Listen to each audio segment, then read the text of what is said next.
بسم اللہ الرحمن الرحیم۔ کسی شاعر نے کیا خوب کہا ہے، بلاغت جھومتی ہے ان کے انداز تکلم پر، بلاغت جھومتی ہے ان کے انداز تکلم پر، لب اعجاز پر ان کی فصاحت ناز کرتی ہے۔ آج کا ہمارا موضوع ہے رزق حلال کی اہمیت کتاب و سنت کی روشنی میں۔ موضوع پر گفتگو فرمائیں گے مولانا عبد المنان صاحب حفظہ اللہ وتولہ۔ میں مولانا صاحب سے درخواست کروں گا کہ آپ اسٹیج پر تشریف لائیں اور موضوع کی وضاحت سے قبل ہمارے معزز مہمان جناب ڈاکٹر عبید اللہ فہد فلاحی صاحب کے ہاتھوں شال کا ہدیہ قبول فرمائیں۔ ناظرین، یہ ہے مولانا عبد المنان صاحب۔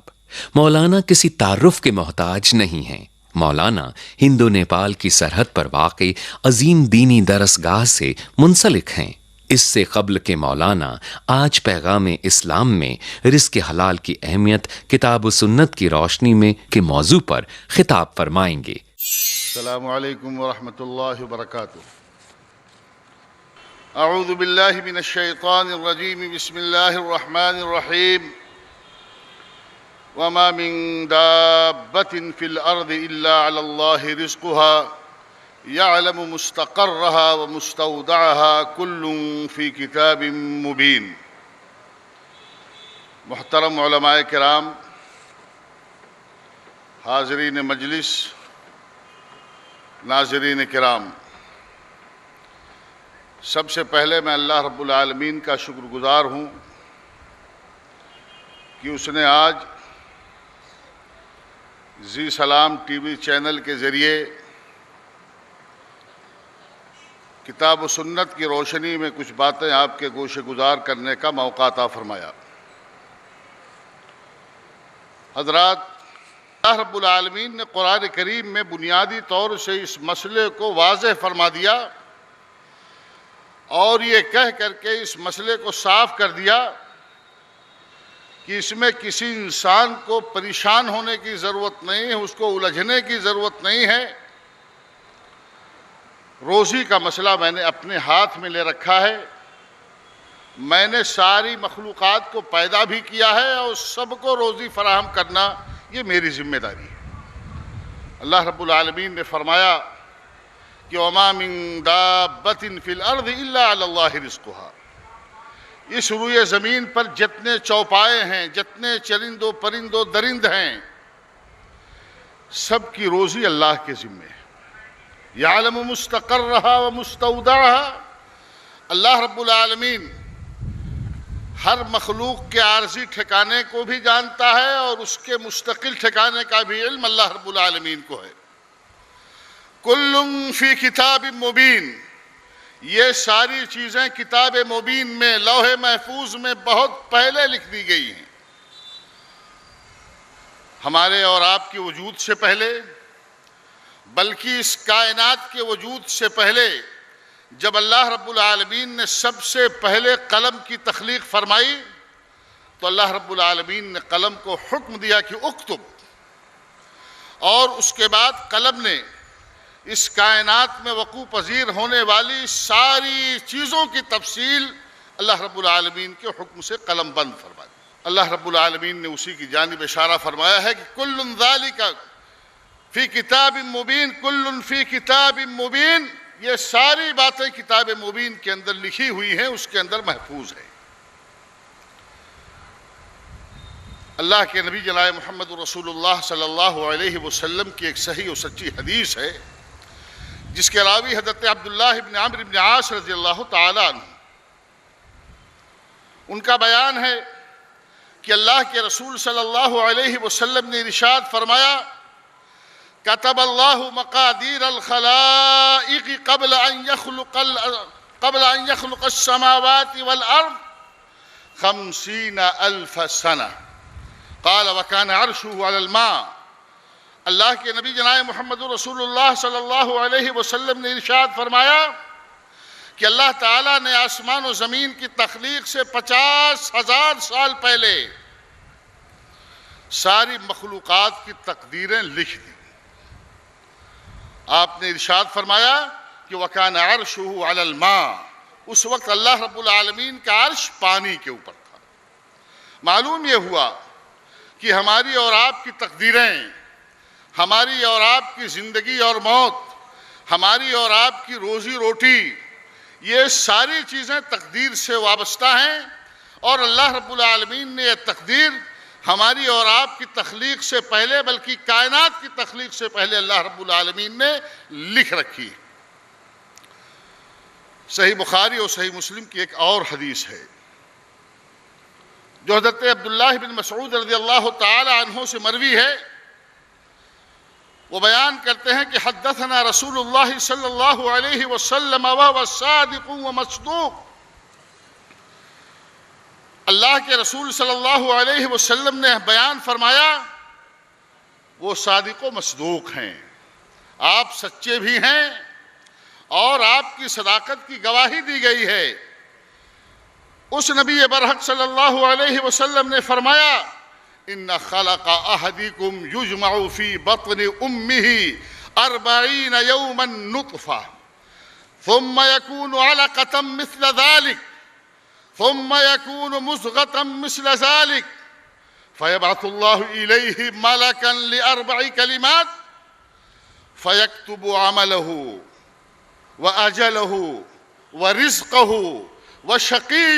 أو سعيد۔ اللہ کے رسول صلی اللہ علیہ وسلم نے فرمایا، تم میں سے ہر شخص اپنی ماں کے پیٹ میں 40 دن تک نطفے کی شکل میں رہتا ہے، گندے پانی کی شکل میں رہتا ہے، اور اس کے بعد پھر مزید 40 دن وہ بستہ خون کی شکل میں رہتا ہے، اور اس کے بعد پھر مزید 40 دن وہ لوتھڑے کی شکل میں رہتا ہے، گوشت کے ایک لوتھڑے کی شکل وہ اختیار کر لیتا ہے۔ 120 دن جب پورے ہو جاتے ہیں، 4 مہینہ جب گزر جاتا ہے، تو اللہ رب العالمین اس جنین کے پاس، اس بچے کے پاس جو ماں کے پیٹ میں پرورش پا رہا ہوتا ہے، ایک فرشتے کو بھیجتا ہے، 4 باتیں لے کر کے وہ فرشتہ آتا ہے، فَيَكْتُبُ عَمَلَهُ، بچہ ماں کے پیٹ میں ہوتا ہے، وہ فرشتہ آ کر کے اس کا عمل نوٹ کرتا ہے، یہ کیا کرے گا، یہ اچھے اعمال کرے گا، برے اعمال کرے گا، اس کے اعمال کیسے ہوں گے، فرشتہ وہاں قلم بند کرتا ہے۔ فَيَكْتُبُ عَمَلَهُ وَأَجَلَهُ، دوسرے مرحلے میں اس کی عمر لکھتا ہے، کب تک یہ زندہ رہے گا، کب اس کا انتقال ہوگا، کب اس کی وفات ہوگی۔ فَيَكْتُبُ عَمَلَهُ وَأَجَلَهُ وَرِزْقَهُ، اور وہیں اس کی روزی بھی اللہ رب العالمین کے حکم سے وہ فرشتہ لکھ دیتا ہے۔ آدمی ابھی وجود میں نہیں آیا ہے، ابھی ماں کے پیٹ میں ہے، اس کی روزی وہاں پر لکھ دی جاتی ہے، گویا کہ اس تقدیر کی تجدید ہوتی ہے جو تقدیر اللہ رب العالمین نے آسمان و زمین کی تخلیق سے 50,000 پہلے ہر بندے کی مقرر فرمائی تھی، اور جو تقدیر ہر بندے کی اللہ رب العالمین نے لکھی تھی، اس کی تجدید ایک مرتبہ روزی کے حوالے سے، عمل کے حوالے سے، زندگی اور موت کے حوالے سے اللہ رب العالمین فرشتے سے لکھوا دیتا ہے۔ اس کے بعد پھر اللہ رب العالمین اس کے تعلق سے فرشتے سے یہ بھی لکھواتا ہے کہ یہ شقی ہوگا کہ سعید ہوگا، یہ اچھا ہوگا کہ برا ہوگا، یہ نیک بخت ہوگا یا بدبخت ہوگا، یہ چیز بھی اللہ رب العالمین کے حکم سے فرشتہ لکھ دیتا ہے۔ یہ کارروائی جب مکمل ہو جاتی ہے، بچہ ماں کے پیٹ میں ہے، جنین کی شکل میں وہ پرورش پا رہا ہے، اس کے بعد اس کے اندر روح پھونکی جاتی ہے، اس کے اندر جان ڈالی جاتی ہے، ثم ينفخ فیہ الروح، گویا انسان کی روزی یہ اللہ رب العالمین کی جانب سے مقرر ہے، مقدر ہے، اس لیے انسان کو رزق کے مسئلے میں بہت زیادہ حیران و پریشان ہونے کی ضرورت نہیں۔ میں نے عرض کیا کہ روزی روٹی یہ انسان کے بنیادی اور اہم مسائل میں سے ایک مسئلہ ہے۔ اس مسئلے کو لے کر کے ہمیشہ دنیا انسانیت اضطراب اور بے چینی کا شکار رہی ہے، اور بسا اوقات ایسا بھی ہوا ہے کہ اس مسئلے کے حل کے لیے وہ غیر انسانی حرکتوں تک پر اتر آئی ہے، اور اس سے ایسی غلطیاں سرزد ہوئی ہیں جو ایک انسان کے لیے ننگ عار ہے، باعث شرم ہے۔ اور آدمی کو ڈوب مرنے کا مقام ہے ایسی جگہ پر یہ حرکتیں انسان نے کی۔ آج یہ ترقی یافتہ زمانہ ہے، آج دنیا ترقی کے بام عروج پر پہنچ چکی ہے، لیکن اس کے باوجود 1500 سال پہلے والی جاہلیت کی تاریخ آج کی یہ دنیا دہرا رہی ہے۔ اللہ اکبر۔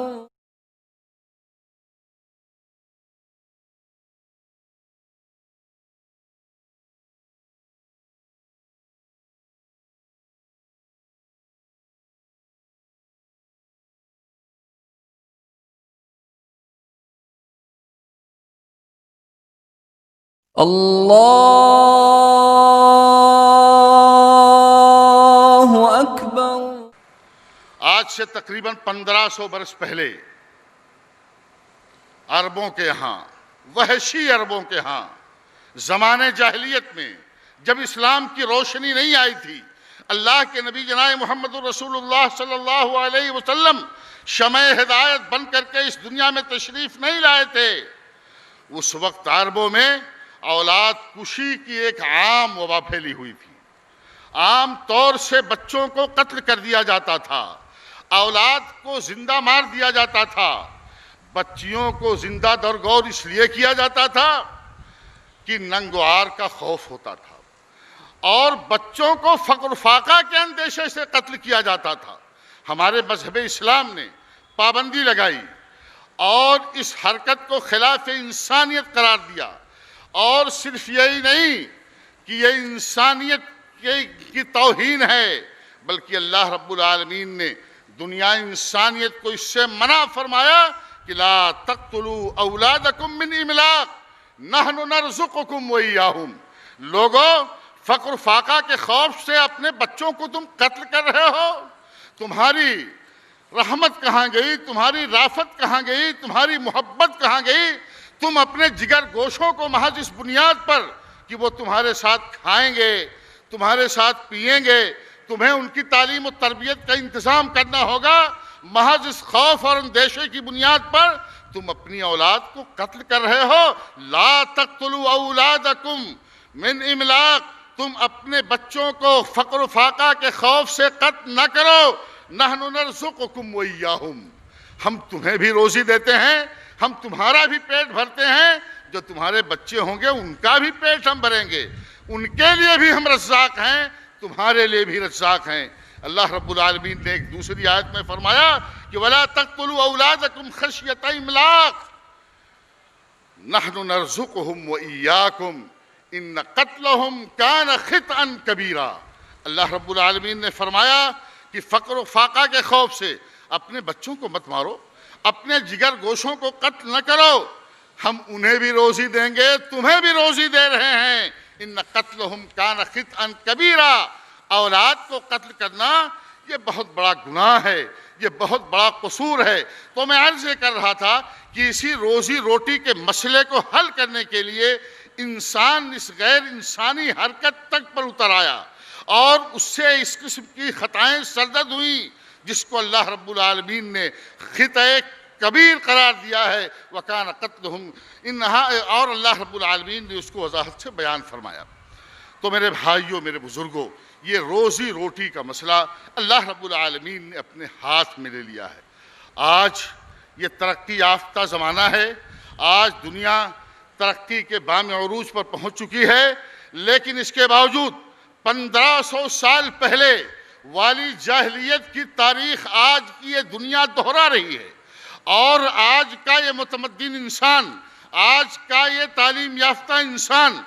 آج کا وہ انسان جو ستاروں پر اپنی کمندیں ڈال رہا ہے، وہ انسان آج بھی قتل اولاد کا ارتکاب کر رہا ہے۔ فرق صرف اتنا ہے کہ وہ وحشی عرب درندے جو اپنی اولاد کو فقر و فاقہ کے خوف سے قتل کرتے تھے، وہ بچوں کی پیدائش کے بعد اپنی اولاد کو مارتے تھے، اور آج کا متمدن انسان بچوں کے دنیا میں وجود پانے سے پہلے بلکہ ماں کے پیٹ میں استقرار حمل سے پہلے ان کے خاتمے کی تدبیریں تلاش کرتا ہے، اور ان کے خاتمے کے لیے پورے طور سے کوشاں ہیں۔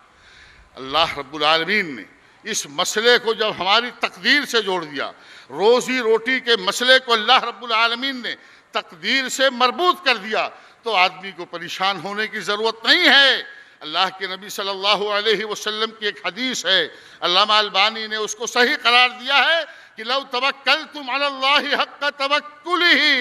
لرزقکم کما ترزق الطیر تغدو خماسا وتروح بطانا۔ اللہ کے نبی صلی اللہ علیہ وسلم نے فرمایا، اگر اللہ پر تم ایسے بھروسہ کرو جیسے اللہ پر بھروسہ کرنا چاہیے، توکل اللہ کا حق ادا کر دو، تو اللہ تمہیں بھی ایسے ہی روزی دے گا جیسے وہ پرندوں کو روزی دیتا ہے۔ پرندوں کو روزی کیسے دیتا ہے؟ حدیث کے اگلے ٹکڑے میں اللہ کے نبی صلی اللہ علیہ وسلم نے اس کی وضاحت فرما دی کہ تغدو خماسا وتروح بطانا، یہ صبح کو جب یہ پرندے اپنا آشیانہ چھوڑتے ہیں، اپنے گھونسلے سے اڑتے ہیں، رزق کی تلاش میں نکلتے ہیں، تو ان کا پیٹ خالی ہوتا ہے، لیکن جب وہ شام کو اپنے گھونسلوں اور آشیانوں میں واپس آتے ہیں تو اللہ رب العالمین ان کا پیٹ بھرے ہوئے ہوتا ہے، وہ ان کا پیٹ بھر کر کے ان کو واپس کرتا ہے۔ اللہ رب العالمین نے اسی حقیقت کو قرآن کریم کی ایک آیت کریمہ میں واضح کیا کہ وَكَأَيٍّ مِّن دَابَّةٍ لَا تَحْمِلُ رِزْقَهَا اللَّهُ يَرْزُقُهَا وَإِيَّاكُمْ۔ بہت سارے ایسے چوپائے ہیں، بہت ساری ایسی مخلوقات ہیں جو اپنی روزی ہمارے اور آپ کی طریقے سے اسٹور کر کے نہیں رکھتے ہیں، ہمارے اور آپ کی طریقے سے ساتھ میں لے کر کے نہیں چلتے ہیں، لیکن اللہ رب العالمین انہیں بھی روزی دیتا ہے اور آپ کو بھی روزی دیتا ہے۔ وَكَأَيٍّ مِّن دَابَّةٍ لَا تَحْمِلُ رِزْقَهَا اللَّهُ يَرْزُقُهَا وَإِيَّاكُمْ۔ اللہ رب العالمین انہیں بھی رزق عطا فرماتا ہے اور آپ کو بھی روزی عطا فرماتا ہے۔ تو میرے بھائیوں، میرے بزرگوں، میں عرض یہ کرنا چاہتا تھا کہ روزی روٹی کا مسئلہ یہ اللہ رب العالمین نے اپنے ذمے دے دیا ہے۔ اب اس کے بعد کس کو کتنی روزی ملنی چاہیے، یہ چیز یہ اللہ رب العالمین کے قضاء و قدر پر، اللہ کی مشیت پر اور اللہ کی تقدیر کے اوپر یہ سارا کا سارا معاملہ منحصر ہے۔ یہ ساری چیزیں تقدیر الہی اور مشیت الہی کے تابع ہیں۔ اللہ رب العالمین نے قرآن کریم کے اندر ارشاد فرمایا کہ اللہ یبسط الرزق لمن یشاء من عبادہ ویقدر ان اللہ بکل شیء علیم۔ اللہ تعالیٰ اپنے بندوں میں سے جس بندے کی روزی کشادہ کرنا چاہتا ہے اس کی روزی کشادہ کر دیتا ہے، اور جس کی روزی وہ تنگ کرنا چاہتا ہے اس کی روزی تنگ کر دیتا ہے۔ اللہ رب العالمین نے قرآن کریم کی ایک دوسری آیت کریمہ میں ارشاد فرمایا کہ ان ربک یبسط الرزق لمن یشاء ویقدر انہ کان بعبادہ خبیرا بصیرا۔ یہ اللہ رب العالمین اپنے بندوں میں سے جس بندے کی روزی کشادہ کرنا چاہتا ہے اس کی روزی کشادہ کر دیتا ہے، اس کے رزق میں فراوانی عطا فرما دیتا ہے، اور اپنی مصلحت کی بنیاد پر کسی کی روزی اگر تنگ کرنا چاہتا ہے تو اللہ رب العالمین اس کی روزی کو تنگ کر دیتا ہے۔ ہماری اور آپ کی روزی اس دنیا میں جتنی اللہ نے مقرر کر رکھی ہے وہ روزی ہمیں اور آپ کو مل کر کے رہے گی۔ اللہ نے روزی ہمارے اور آپ کے درمیان تقسیم کر دیا ہے۔ یہ اللہ رب العالمین کا ارشاد ہے کہ نحن قسمنا بینہم معیشتہم فی الحیات الدنیا ورفعنا بعضهم فوق بعض درجات لیتخذ بعضهم بعضا سخریا۔ اللہ رب العالمین نے ارشاد فرمایا کہ دنیا کی زندگی میں ہم نے تمہاری رزق کو تمہارے درمیان تقسیم کر دیا ہے،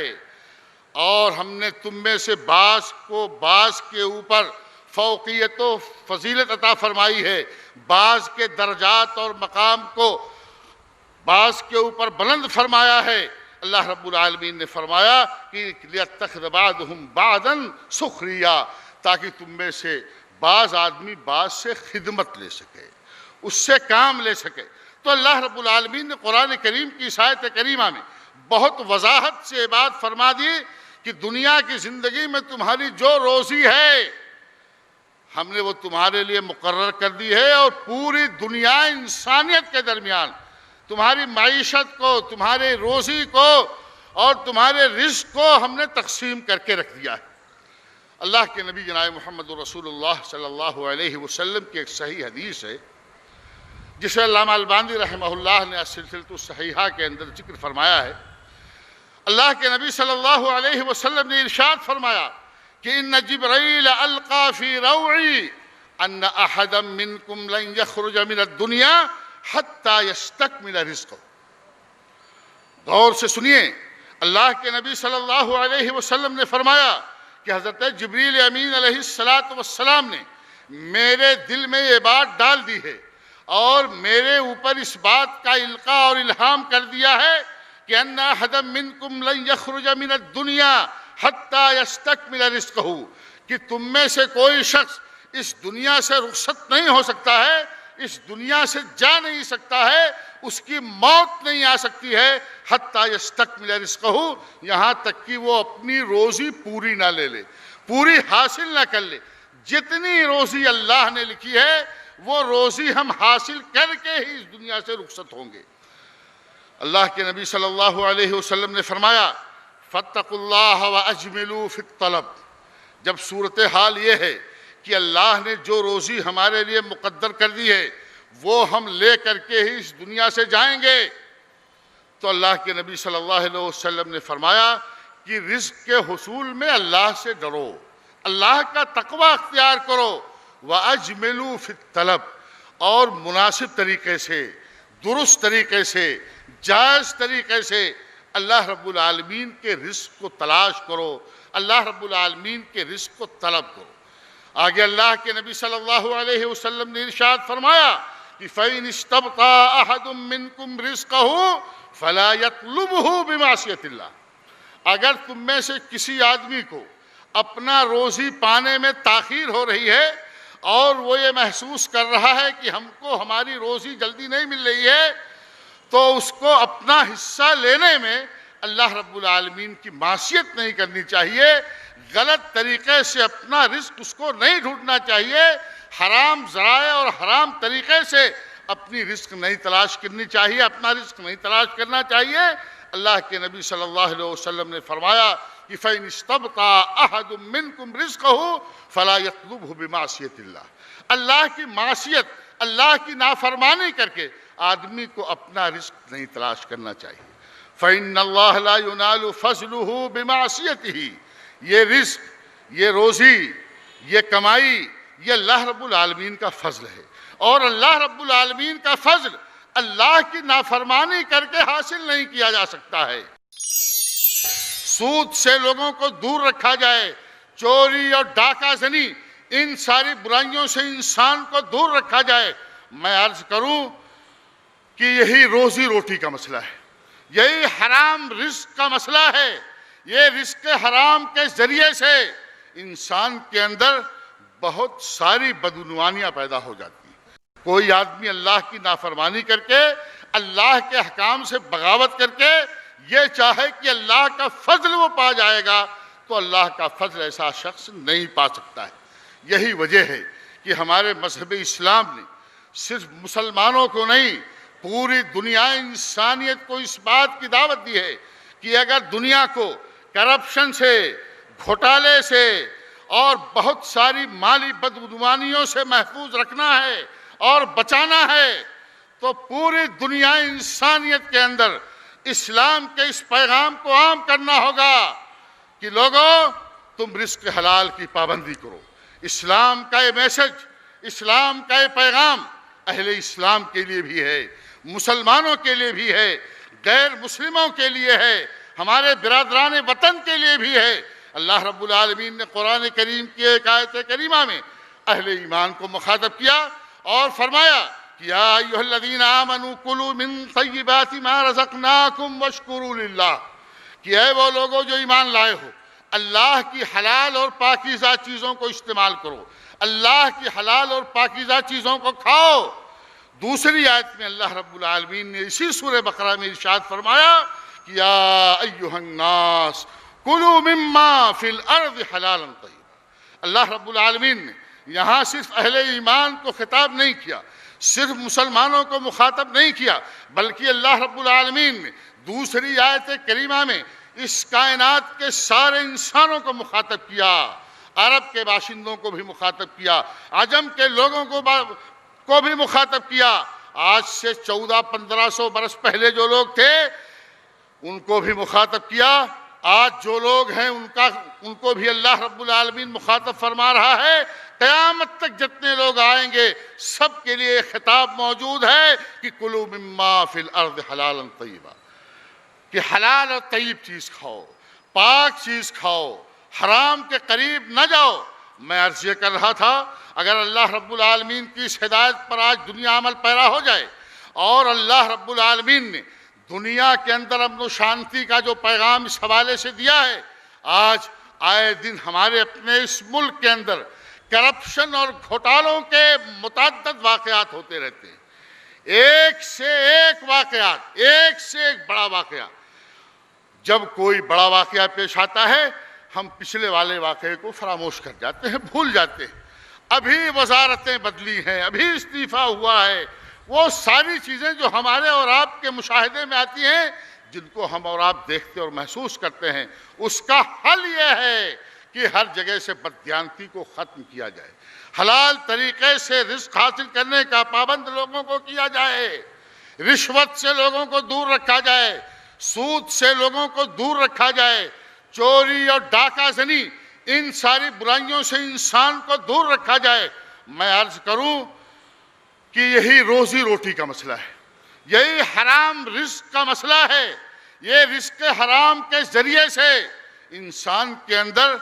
بہت ساری بدعنوانیاں پیدا ہو جاتی ہیں، قتل کے بہت سارے واقعات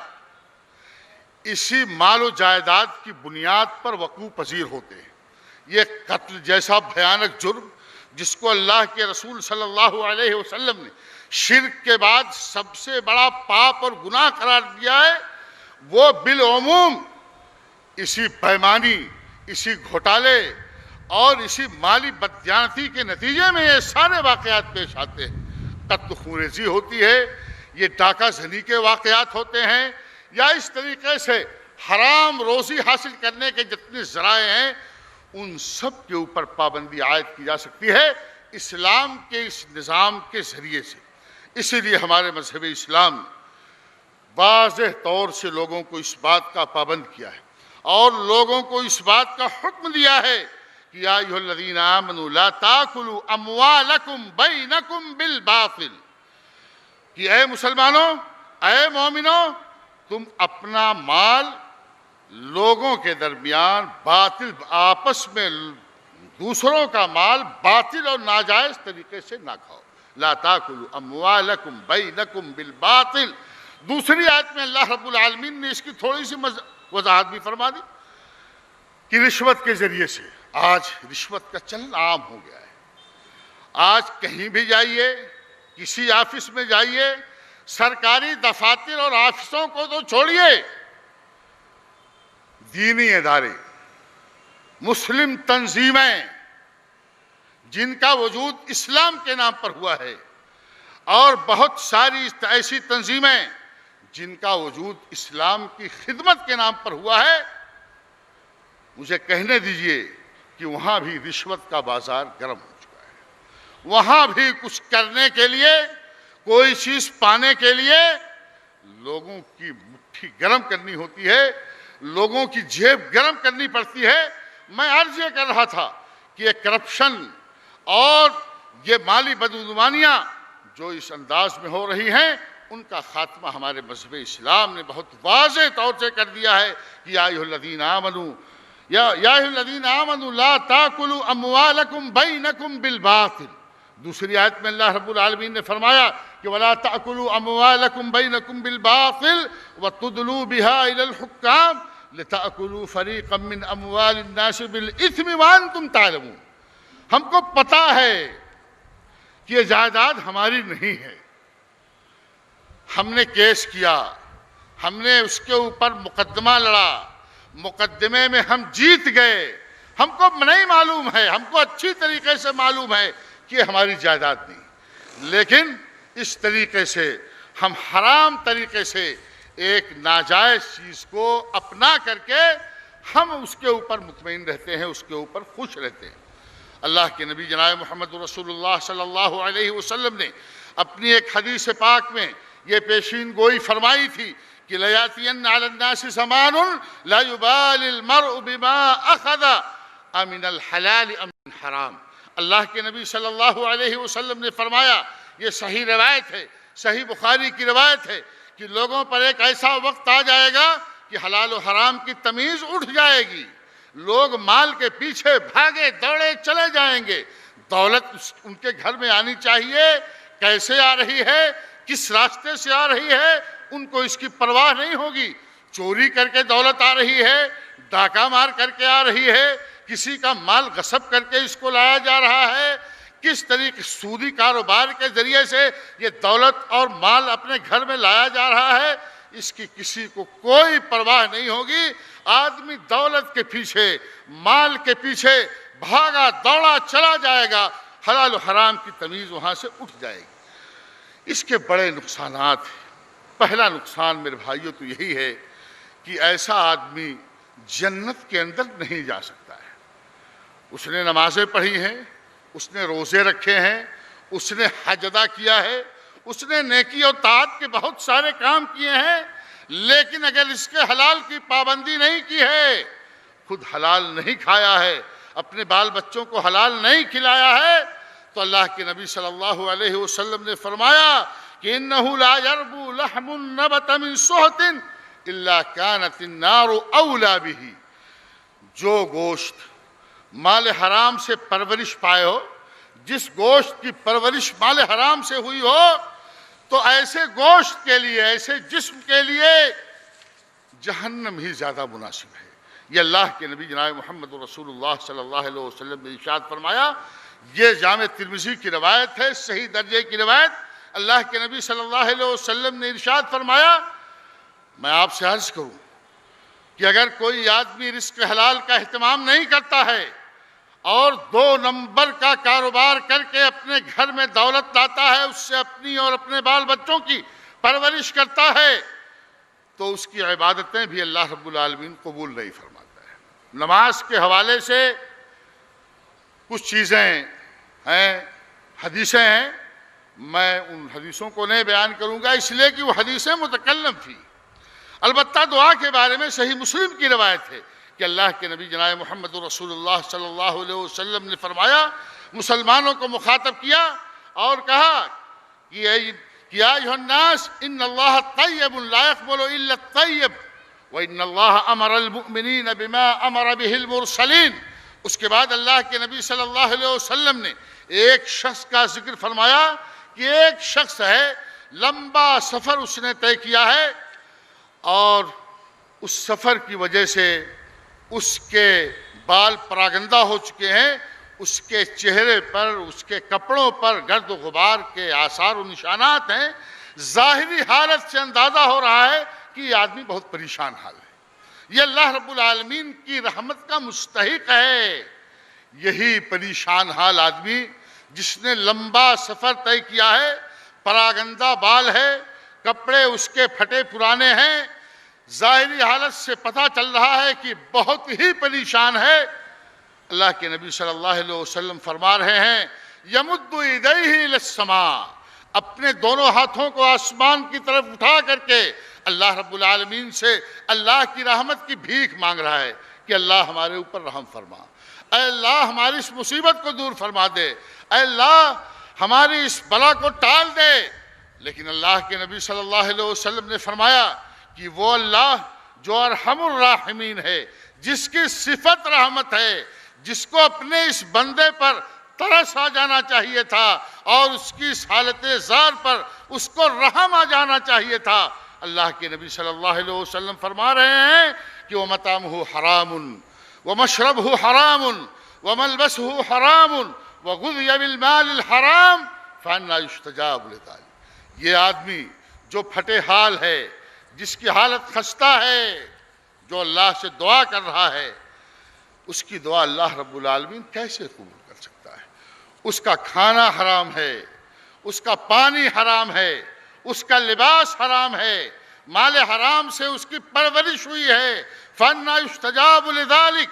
ایسے حرام خور کی دعا، ایسے حرام نوش کی دعا، ایسے حرام پوش کی دعا اور ایسے حرام خاندان میں پرورش پانے والے شخص کی دعا اللہ رب العالمین بھلا کیسے قبول فرما سکتا ہے؟ اللہ رب العالمین صدقہ و خیرات بھی قبول نہیں فرماتا ہے اگر آدمی 2 نمبر کا پیسہ اللہ رب العالمین کی طاعت میں خرچ کرے۔ اللہ نے تو یہ حکم دیا ہے کہ یا ایھا الذین آمنوا انفقوا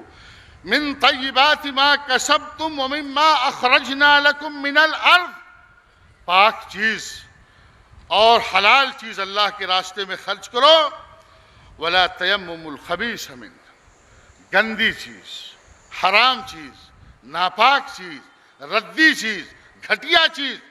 یہ اللہ رب العالمین کے راستے میں دینے کا ارادہ بھی مت کرنا۔ دینا تو دور کی بات ہے، ولا تیمموا الخبیث منہ، خبیث مال، حرام مال، ردی مال، گھٹیا مال یہ اللہ قبول نہیں فرماتا ہے۔ اللہ نے فرمایا تنفقون ولستم بآخذی الا ان تغمضوا فیہ، خراب اور گھٹیا مال تم خود بھی لینا گوارا نہیں کرو گے، اللہ کو 2 نمبر کا مال دیتے ہو، رشوت کا مال دیتے ہو، سود کا مال دیتے ہو، غصب کا مال دیتے ہو، تم کو شرم نہیں آتی ہے؟ اللہ رب العالمین کے ساتھ دھوکہ کرتے ہو، 2 نمبر کا معاملہ اللہ رب العالمین سے کرتے ہو۔ آخری بات میں کہہ رہا ہوں کہ امام غزالی انہوں نے اپنی مشہور کتاب احیاء علوم الدین کے اندر اس حوالے سے ایک بات ذکر کی ہے، بات بڑے پتے کی ہے۔ انہوں نے لکھا کہ من انفق من الحرام فی طاعت اللہ کان کمن طہر النجس بالبول، وہ آدمی جو 2 نمبر کا پیسہ، حرام کمائی کا پیسہ اللہ کی طاعت میں صرف کرے اور اللہ رب العالمین سے ثواب کی امید رکھے، تو انہوں نے اس کو ایک مثال سے واضح کیا کہ اس کی مثال ایسے ہے کہ جیسے کسی آدمی کے جسم یا لباس پر کوئی غلاظت لگ جائے اور اس غلاظت کو پانی کے بجائے وہ پیشاب سے صاف کرنے کی کوشش کرے۔ تو میرے بھائیوں، رزق حلال کی پابندی ہم سب کی بنیادی ذمہ داری ہے۔ ہم خود رزق حلال کی پابندی کریں اور اسلام کے اس پیغام کو پوری دنیا کے اندر عام کریں، صرف مسلمانوں ہی کے اندر نہیں، غیر مسلموں میں بھی اسلام کا پیغام ہم عام کریں تاکہ دنیا سے کرپشن اور گھوٹالوں کا خاتمہ ہو۔ یہ مالی بدعنوانیاں جو ہمارے یہاں آئے دن پیدا ہوتی رہتی ہیں، ان سب کا خاتمہ ہو۔ اللہ رب العالمین ہم سب کو حسن عمل کی توفیق عطا فرمائے اور کتاب و سنت کے مطابق ہم سب کو زندگی گزارنے کی توفیق عطا فرمائے، آمین۔ وآخر دعوانا ان الحمدللہ رب العالمین، والسلام علیکم ورحمۃ اللہ وبرکاتہ۔ اب آخر میں اللہ تعالیٰ سے دعا ہے کہ وہ ہمیں حلال رزق کی اہمیت کو سمجھنے اور اس کو حاصل کرنے کی توفیق دے، نیز حرام رزق سے ہمیں بچائے تاکہ ہمیں دنیا اور آخرت دونوں میں کامیابی ملے، آمین۔